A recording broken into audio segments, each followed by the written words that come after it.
Kisah di sebuah desa di daerah Jawa Tengah. Hidup seorang janda parubaya yang bernama Mbok Srini. Sejak ditinggal oleh suaminya beberapa tahun, ia hidup sebatang kara. Ia pun juga tak memiliki anak. Karena kesepian, ia sangat mengharapkan kehadiran seorang anak. Namun sayangnya harapan itu pupus karena suaminya telah meninggal dunia. Bos ini hanya dapat menunggu keajaiban untuk bisa memiliki anak. Ia berharap keajaiban terjadi padanya dengan selalu berdoa siang dan malam kepada Tuhan Yang Maha Kuasa agar dapat diberikan anak. Suatu hari ada raksasa jahat memberi Mbok Srini sebuah biji mentimun ajaib.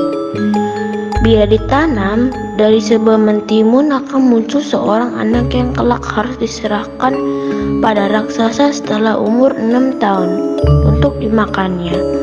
Jika tidak, Mbok Srini sendiri yang akan dimakan oleh raksasa itu.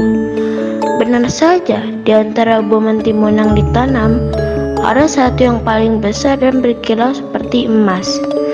Kemudian Mbok Srini memetiknya dan membelahnya dengan hati-hati. Ternyata isinya seorang bayi cantik yang diberi nama Timun Mas.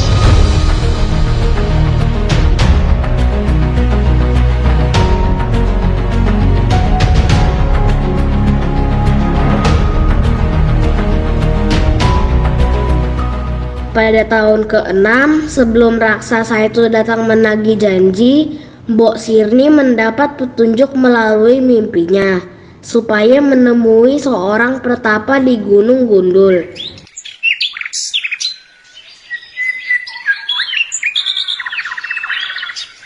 Esoknya, Mbok Srini menemui pertapa itu yang memberinya 4 buah bungkusan kecil yang berisi biji mentimun, jarum, garam, serta terasi yang harus ditaburkan oleh Timun Mas ke arah raksasa apabila mengejarnya. Sesampainya di rumah, Mbok Srini memberikan 4 bungkusan itu dan menyuruh Timun Mas lari. Ketika si raksasa mengejarnya, di tengah jalan, Timun Mas kemudian menebar biji mentimun.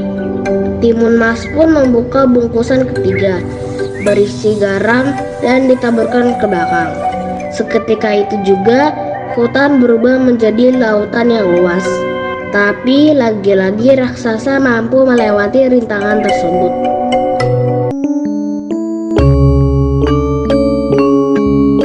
Bungkusan terakhir adalah terasi. Timun Mas pun melemparkan terasi ketika raksasa mulai mendekatinya. Seketika terbentuklah lautan lumpur. Demikianlah Timun Mas selamat dari kejaran raksasa. Akhirnya Timun Mas dan Mbok Srini kembali bertemu dan hidup bersama dengan penuh bahagia.